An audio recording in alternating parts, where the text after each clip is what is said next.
Greetings to those of you who are joining us from all around the world today. I am pleased to welcome you to today's webinar on the Hebrew University and the Gaza War 1 year later.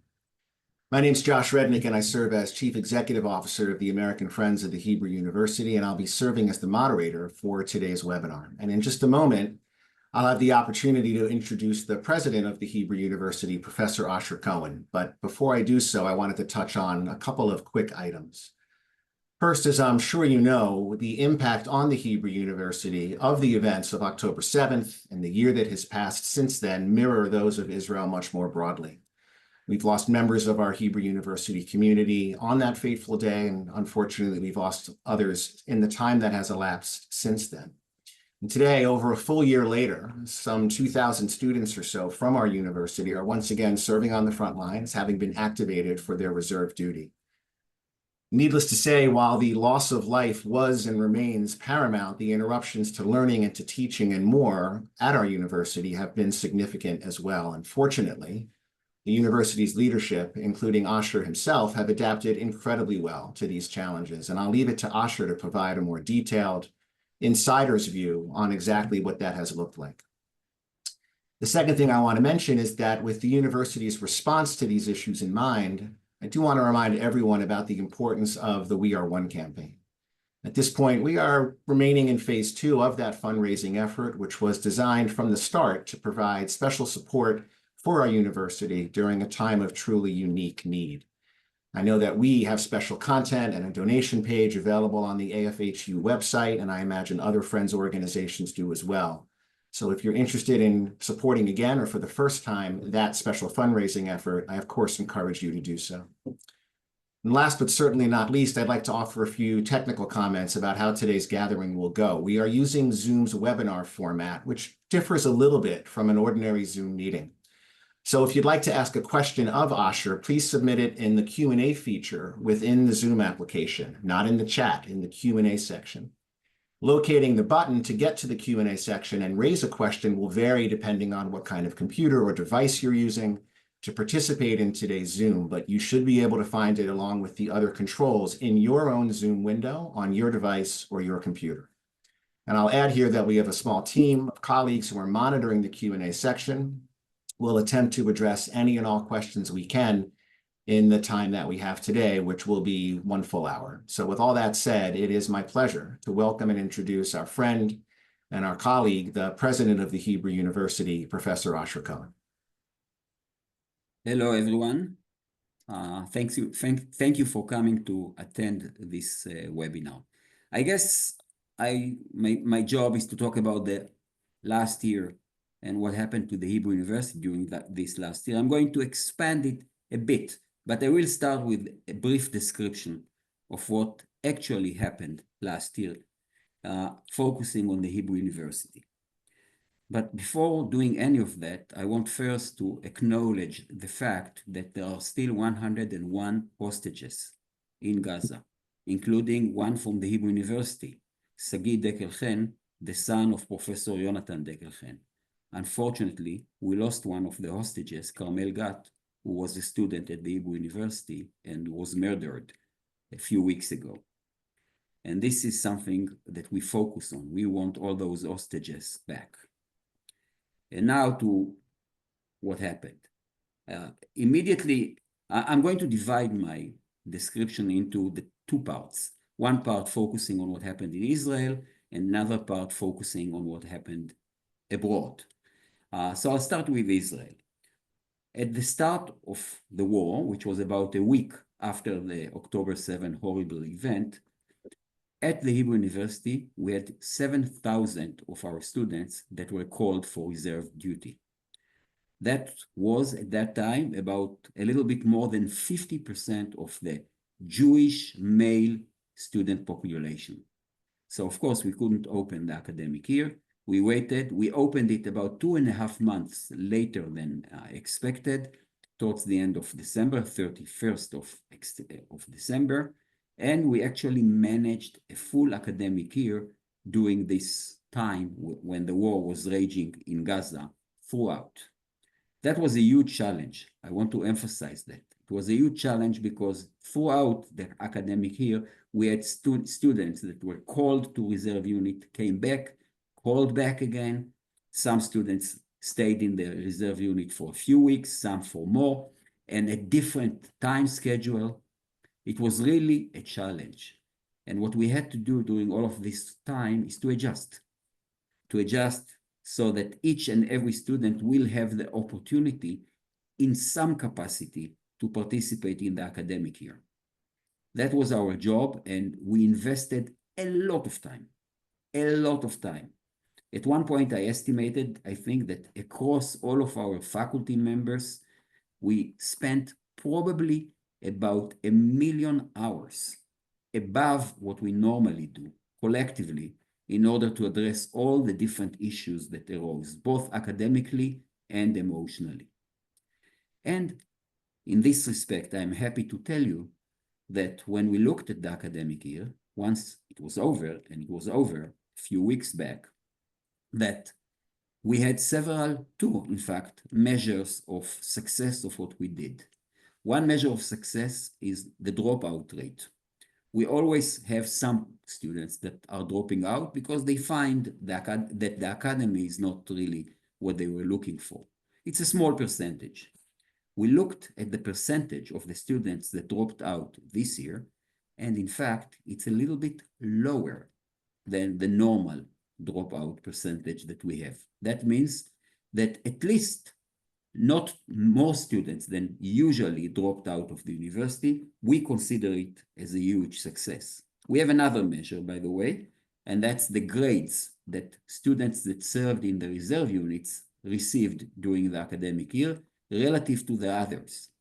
And in fact, the average grade of those students that served in the army was actually higher, not lower, higher than the other average grade. So all of those measures suggested that we actually did a pretty good job in providing an academic year in as a normal academic year as possible. This is not to say that the students didn't face challenges. They did, and they do face huge challenges. We provided all kinds of emotional support for the students, different types of emotional supports, psychologists, counseling, many other types of this thing. We provided additional academic assistance to all the students. We provided many more courses at different time scales so that they can really use them. We did a lot. It still is the case that some of the students didn't finish the full academic year and will have to do more next year. And I'll get to next year in a minute. So as far as we are concerned, we think that we did really a good job. We wish we didn't have to do that. We wish we were at a normal time, but given the situation, we actually coped quite well with what happened. And I feel happy at least about that aspect of what happened last year. The Hebrew University is kind of a comprehensive institution. It has teaching, it has research that actually went on almost normally, but we also are involved in the community. And even during this time, we focused also on the community, and we did several things that we normally don't do. We actually started working in Ofakim. Ofakim is a town in the south, part of the Gaza envelope in a way, and it was attacked during October 7. We are now engaged in a very large agricultural technology kinds of enterprises with the city. And we are doing, I think, quite a good job of promoting and providing opportunities for those people in the South to participate in all kinds of agricultural projects. Ofakim is a town that is based on agriculture, so for them it's a great opportunity, and we do that. We are also involved in Sderot, another town in the south that was attacked by the Hamas terrorists.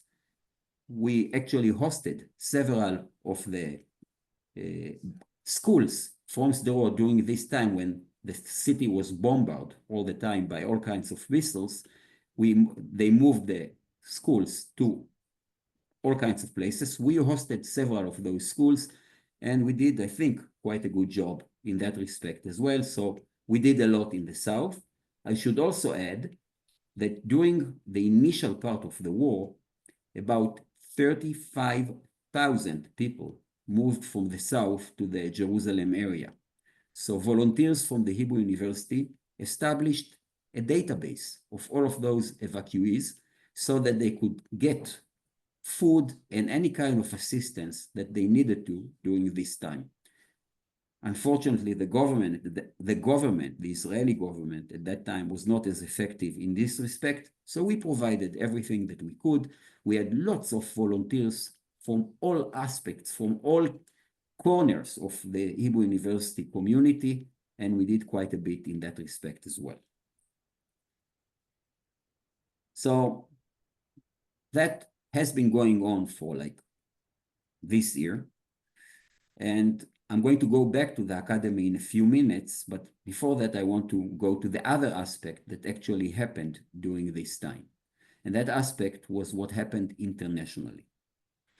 You probably know that in October 7, the very day that our people were massacred by the Hamas terrorists, some students' organizations in Harvard issued a statement condemning Israel for this massacre, no less.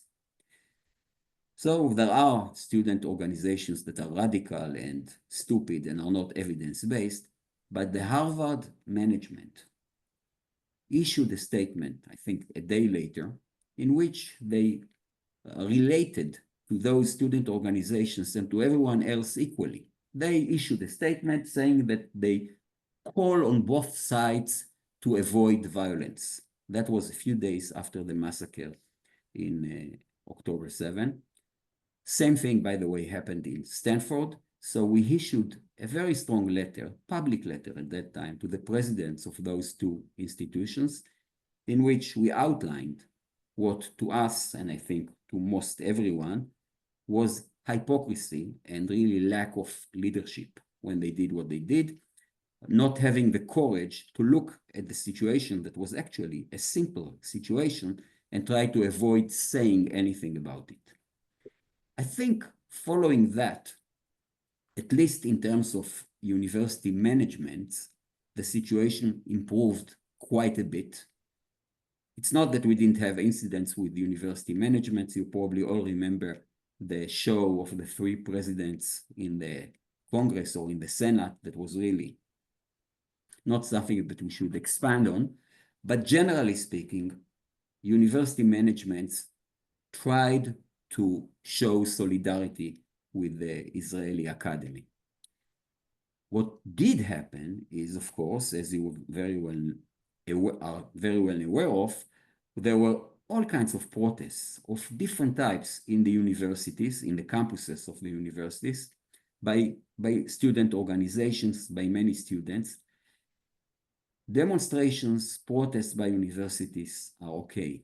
But what we saw there, what we witnessed there, were actually anti-Semitic activities of all kinds. So, and there was also a lot of pressure by student organizations, the radical student organizations, on university managements to start boycotting Israel. So then we had this new front. On the one hand, anti-Semitism of different types at the campuses, and some universities, not in the US, by the way, but elsewhere, in some parts of Europe, that started questioning the relationship with the Israeli institutions, including the Hebrew University.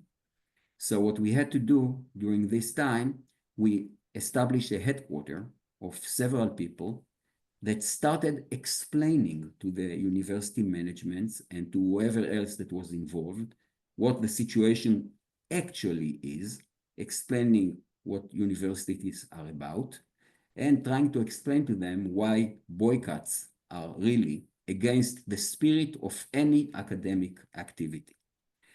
So we had contact with faculty members, we had contact with university managements. And again, when I look now at the situation as we speak today, a year away, the situation is troubling in many ways, but not really disastrous. If I can summarize it, I'll say that. In terms of student organizations and student protests, they still exist. Less than last year, quite a bit less than last year, but they still exist. We cannot know how much faculty members avoid Israel because when they do that, it's usually tacit and we don't have any way of measuring it. By our estimate, if that happens, and sometimes it does happen, it's actually a small minority of faculty members that do that. By and large, faculty members do not participate in boycotts. Some of them do, but the vast majority of them don't. With respect to university managements, generally speaking, almost all the university managements, certainly in North America, show solidarity and express willingness to cooperate with Israeli universities in different types of activities. When it comes to their policies with respect to the unrest in the campuses, it's mixed. Some managements are courageous and simply act to prevent all those anti-Semitic activities, all those situations where Jewish students feel threatened. They actually act. Unfortunately, there are some others that simply try to stay out of the line of fire, so to speak. They just try to be as not involved as possible. It's a bad policy, by the way, because usually what happens when you don't get involved as a leader, the situation gets worse. We try to explain it to those managements. Sometimes we succeed, sometimes we do not succeed. But I would say right now, when we look at the situation, we see less of those protests. And officially, the university managements all try to cooperate with us and to collaborate with us. That's true in North America. In Europe, the situation is a bit different because there are certain regions, and I'll name them: Spain, Belgium, Ireland, where more than one university, sometimes in the case of Spain, just about most of the universities, tried to do some sort of boycott against the Israeli academia. The rest of the European universities did not. And in some, say Germany, for example, we had many shows of support and not any signs of boycott. But in those certain regions, we did have some attempts to boycott the Israeli academia. We didn't think that it's legitimate, and in some cases it was not even legal. So we contacted each and every one of those universities. Our headquarters did that, sending letters and sometimes talking to them via Zoom. I talked to, I don't know, maybe 20 or 30, 40 universities on Zoom, simply to explain to them two things. First of all, that it's against any principle of academic activity to have boycott. Certainly, we are not responsible for any policy specifically, not for and not against policy, so we shouldn't be part of that. But also, we pointed out to some universities that actually when they do have any type of boycotting activity, it's against the European Union regulations, and they will be subjected to fines and sometimes to stoppage of funding. By and large, this thing worked, but not in all cases. So it's still ongoing. But I would say that if I summarize the entire activity, we are okay. We are okay. We have problems. There are attempts of boycott that should not have happened and sometimes are happening in a small number of universities. And of course, all of this is totally unjustified, so it should not have happened. But I would say that by and large, it's not successful. It's not successful in the sense that we collaborate and we keep our activities. And the cases where there are, I don't know, operations against Israeli faculty members, against Jewish students, against Jewish visitors. We still see them once in a while, but there are small number of those cases. And whenever it happens, we actually act. We talk to the university management at that location, and if needed, we do more than that by actually even using lawyers to explain to them that this is illegal. The problem is not just what happened, but the problem is the fact that we are not done yet. As you well know, right now we are still engaged in a war in Gaza, and at the same time there is a war in Lebanon. And I hope it's not going to happen, but there may be some hostilities with Iran as well, above and beyond what we witnessed so far. So the international situation is okay given the situation, but it's still troubling and it's still worrisome.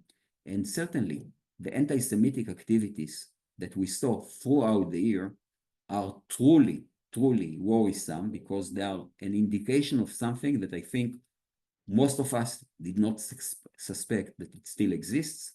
And unfortunately, it does exist.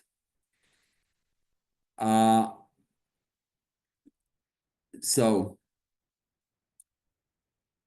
this is more or less summary of what happened last year. And now we are entering into our next year. And I just want to say a few quick things about that. We are in about, I think, 2.5 weeks to open the next academic year. It's planned to open normally.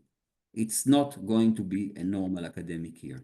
As we speak to you right now at the Hebrew University, we have 2,000 students that are at a reserve unit service. We don't know what's going to be the number in 2 or 3 weeks from now. It can be higher or lower, but certainly there is going to be a significant number of reserve unit students that are reservists during this time. So we have to have essentially a similar effort to what we had last year. And especially because we provided emotional support for the students last year as well. But we actually anticipate more need for emotional support next year, because that's when some of the students will really come to an understanding of the issues that they are facing and the challenges that they are facing. So we have to do something about it as well. We are ready. We are going to do everything that is needed, and we are determined, absolutely determined, to make sure that just as last year, everyone had the opportunity to go through the academic year, so is going to be the case next year.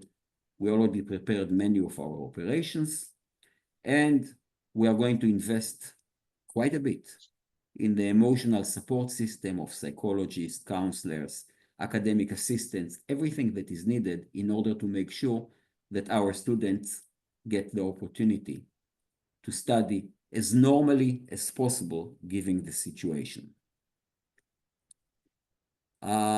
Just to add 2 more things that we plan to do. If you don't know, in the south, there is a college called Sapir.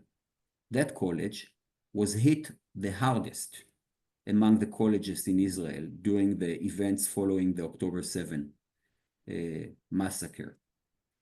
So we decided that we are going to help that college get back on its feet, and we are going to establish a school of health-related programs in that school. For the first few years, we will actually be in charge of the programs that are going to be there. It's going to be a BA program in pre-med and another program in occupational therapy. And hopefully within a few years, we can hand it over fully to the college. It will be part of it from the beginning, but we will hand it fully over in a few years from now. Our mission here is simple. We want to get that college back on its feet. So that's one big project that we are going to do in the South. Another big project that we are going to do in the South is in Ofakim. I told you about the agricultural technology projects that we were engaged in. We are going to expand on them. Our aim, more generally, is to be helpful to the South and try to help it get back as much as possible to normal activity. Whatever we can do in that respect, we will do. I want to end by saying two things, or three things. First of all, I want to reiterate our wish that all the hostages will come back. This is a must.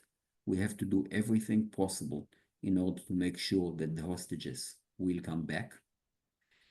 In addition to that, I hope that the wars, both in Gaza and in Lebanon, will end soon. It's not up to Israel, as you know. It's not up to Israel that it will end. We need our neighbors, our enemies, to participate in that as well. But I hope it will happen sooner than later, and we'll go back to normalcy. Finally, let me end by saying the following. The economical situation in Israel right now is challenging. When a country is in a war, a year-long war, it gets hit economically. Many people don't work, many people work partly, many families don't function fully. There are lots of issues and lots of problems in the economy. Once the war is over, there is going to be a lot of work to be done in Israel to get it back to where it was and beyond. And I want to state what I truly, truly, truly believe in. The hope of Israel to do all of this and to come back to normalcy and again be a source of pride and a source of innovation, a source of discoveries for the world, completely dependent on the universities. And the Hebrew University is one of the chief universities, the chief university actually among them. In many ways, we are the hope of the future. We know that. We are ready for that. And I'm pretty sure that we'll be able to do that. Thank you. Asher, thank you so much for sharing your thoughts with us and perspective on what the last year has looked like, in addition to how the university has been responding. I do want to take the opportunity to go through the questions that have been raised in the Q&A section of this I just Zoom. need a second, Josh. I just need a second to have a drink of water. Please, by all means. While Asher is going to go get some water, I know that he's been dealing with a cough for a couple of days now. I'll take the opportunity to remind everybody here that next summer, we will be celebrating the centennial of the Hebrew University in Jerusalem for the 2025 Board of Governors gathering from June 13 to June 19. Again, this is obviously a unique moment in time and in history, much more broadly speaking, but the opportunity to be together as one large community in support of our university, I think will be a special opportunity for everyone. So please, if those dates are not yet on your calendar, make sure that they are. And I, for one, look forward to seeing you in Jerusalem next summer, if not before then. So let's turn back to the questions and we'll start to go through them. So the first question, Asher, was raised by our friend David Anson in California, Los Angeles.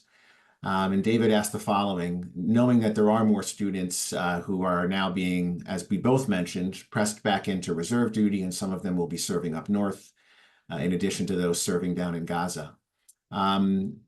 You did mention the number of students who will be impacted as the new academic year begins. If you could just remind everybody who's here how many students are affected. And if you could speak to the kinds of needs financially, at least, in terms of direct financial support, scholarship support for their tuition expenses and more, what those might look like this year. Yeah, as I said, right now we have 2,000 students that are at active reserve unit service. We don't know what's going to happen in a few weeks from now, but as the situation looks right now, it's probably going to be at least the same number of students as we have now. And that means that we have lots of students that will miss parts of the semester. Usually students go for a number of weeks, say 2, 3, 4 weeks, come back to civil life, and then possibly being called again several months later. So they missed chunks here and chunks there. And our challenges academically is to fill in all those gaps. And because different students have different gaps, we have to be flexible and provide courses that start at different times of the semester in order to be able to answer to all of those students. That's a big challenge, and it requires a lot more investment in terms of assistantships that we provide for the students, in terms of the number of teaching assistants that we employ, and so on and so forth. But I think the biggest support that we need is to fund all the emotional support systems that we have. We employ about 3 times as many psychologists as normally. Each and every student that wants a psychologist in order to go through some sort of a therapy or at least few visits, we provide them within days, and that requires quite a bit of that. We provide counselors of different types, social workers, or different types of counseling as well. And we provide academic assistantships to individual students that struggle. And all of those require resources. So if we get those resources, it will be easier for us. I want to stress, by the way, we will do it anyways.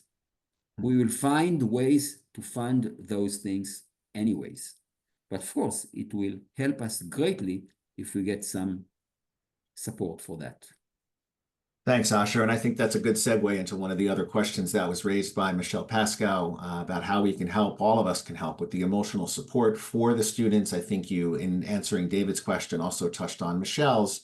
And at the same time, my colleague Lori posted in the chat the link, at least to the AFHU donation page and information page for the We Are One campaign. And I would venture to say we know that you're going to provide that support to the students no matter what, but getting additional financial support from friends around the world certainly helps to cover those expenses. So I think it's probably well established at this point, that one of the best ways to help provide for those emotional support needs is for all of us to provide for the university philanthropically. I do want to go around to some of the other questions because there are some very interesting and compelling ones here. From Evelyn Ophir, Asher, could you please speak about the freedom of speech policy at the Hebrew University and at other institutions of higher learning in Israel, but at least with specific regards to what the status is, both over the last year and more recently of Professor Shalhub Kevorkian. Your comments on this would be welcome, just so everybody who's attending, I would imagine everyone is aware of this situation, but this is a professor who made some public, quite inflammatory comments about Zionism and about Israel's response to the events of October 7th and what she believed or did not believe actually took place on the 7th, and for a while was suspended and then reinstated. Just so everyone knows a little more of the background about this question itself. So Asher, could you speak about where things stand today? And also freedom of speech more generally. Sorry. Professor Shalhov Kevorkian herself retired. She's no longer a member of the Hebrew University. She retired voluntarily. We didn't push her into retirement, although we did suggest to her at the time when she insinuated that Israel is a colonial country and that it shouldn't exist or something like that. We did offer to her the possibility of resigning. She chose not to do that, but now she decided to retire and she's no longer a member of the Hebrew University. Now, the issue of freedom of speech is simple but tricky. It's simple in the sense that we allow freedom of speech as much as possible. Generally speaking, you are free to say privately whatever you believe in, as long as it's not against the law. And even what Shalhub Kevorkian said was not against the law. It was just horrible, but not against the law. So we condemned her. We told her what we think about what she said, and we even suggested to her that she should consider quitting a university that she doesn't believe in, but we didn't do anything beyond that, really. And generally speaking, when it comes to students expressing their opinions, we try to stay out of the way and to let them do that if it's not against the law. I should say that generally speaking at the Hebrew University, and we are a graduate of 1 full year of academic activity during the war, it was very quiet, quieter than usual. We had perhaps one demonstration against the war and maybe few demonstrations for the war. What we had a lot is all kinds of public displays of sympathy for the hostages in which we participated because we believe in getting the hostages back. But other than that, it was relatively quiet.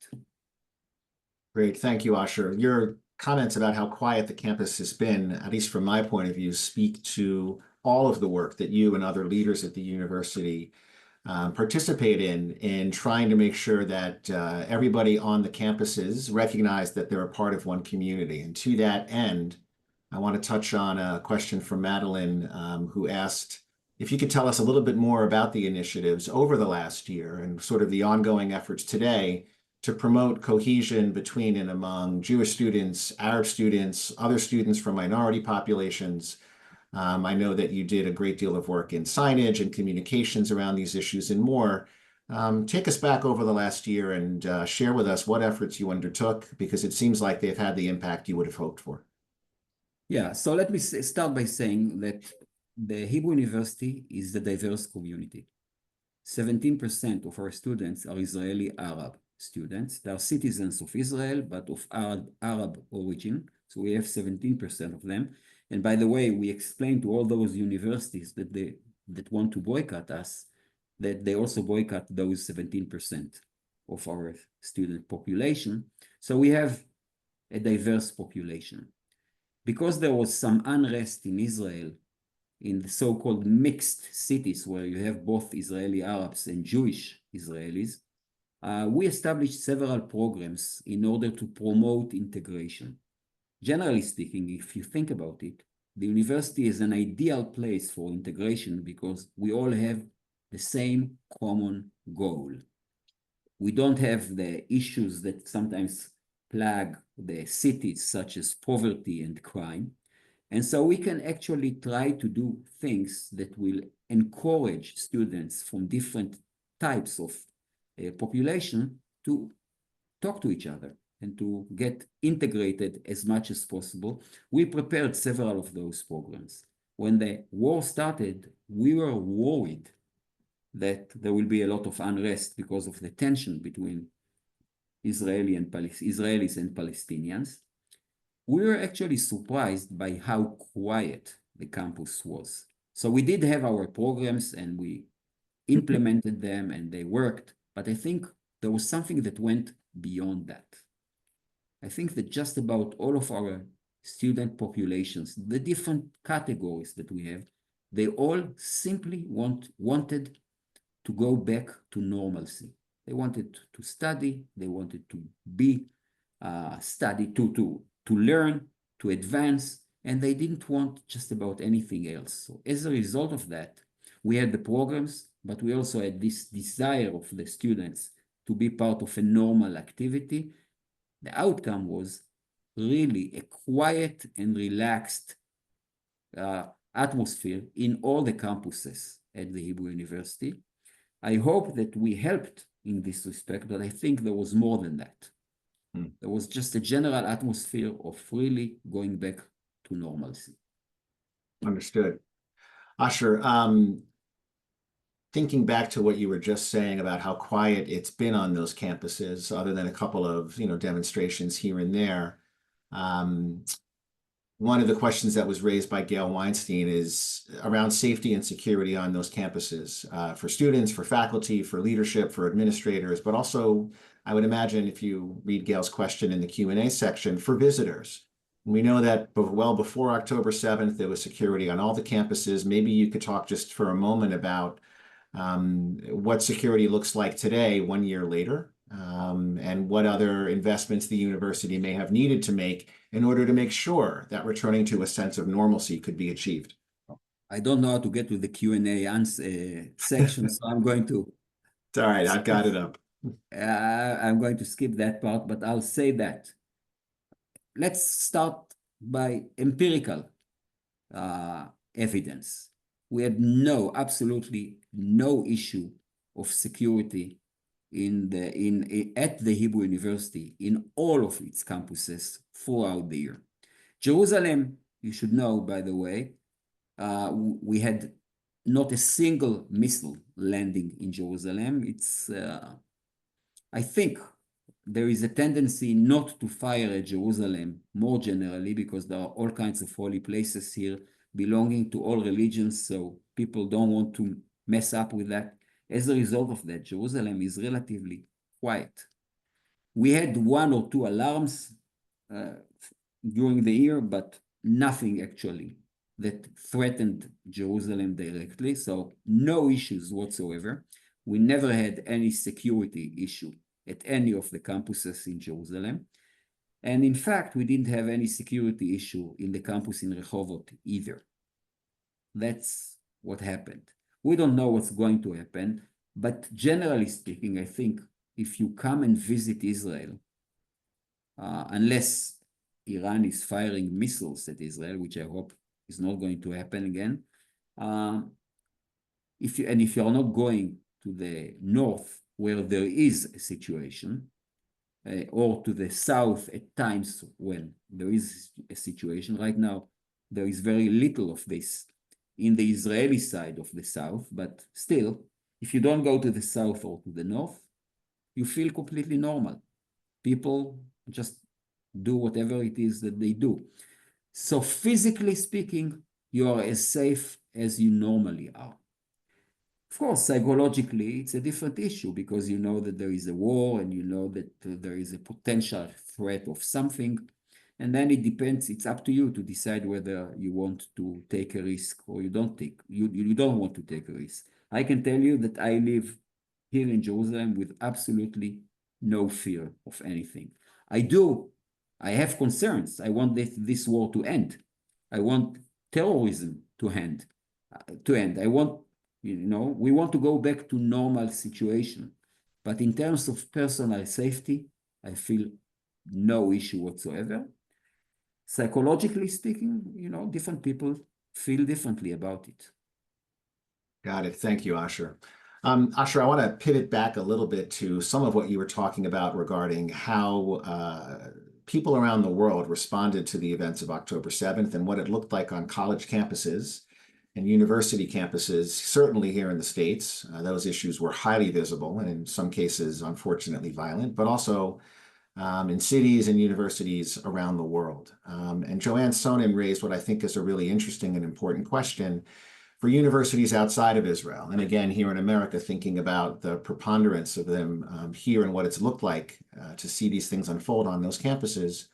How can we work together to really get what Joanne refers to as the silent majority of academics, both Jewish and not, to engage with management and leadership there to protect the core purpose and integrity of that university, which is to pursue higher learning, but also to ensure the rights of all students to learn and participate in university life without any harassment, without any unlawful limitations. And I know from being with you in the field that this is something that you have focused on with leadership of very important universities here in the States. I know you've done it in Canada as well, and I imagine elsewhere.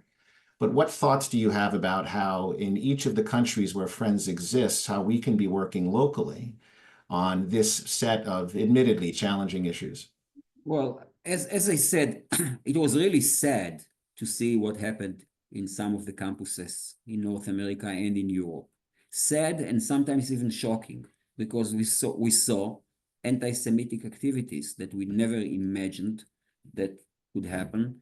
And of course, many of our Jewish students at those universities felt threatened.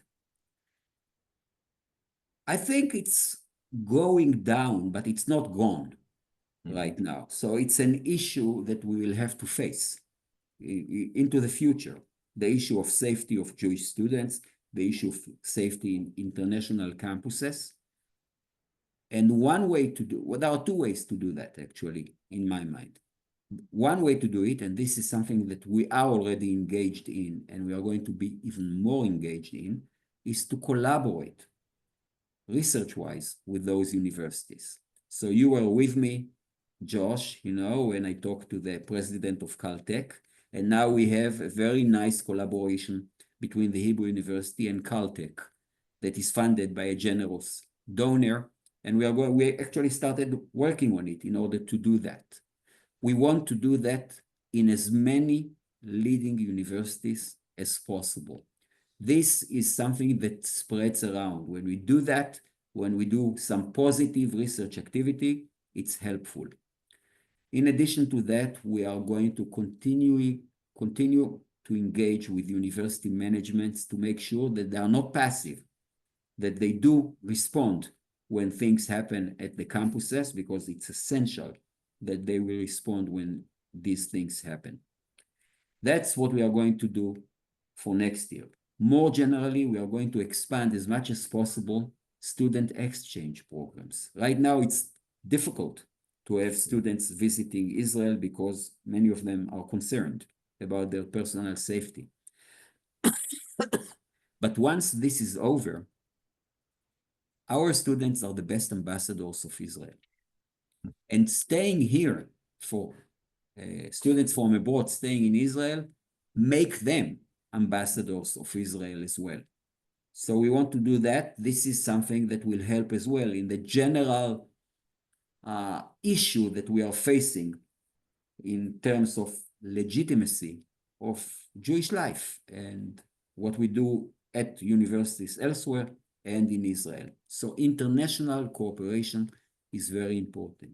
In addition to that, there is one more thing that we are trying to do, and that's to establish some sort of organizations of faculty members abroad so that they'll have a place to go to when they want to organize and act collectively.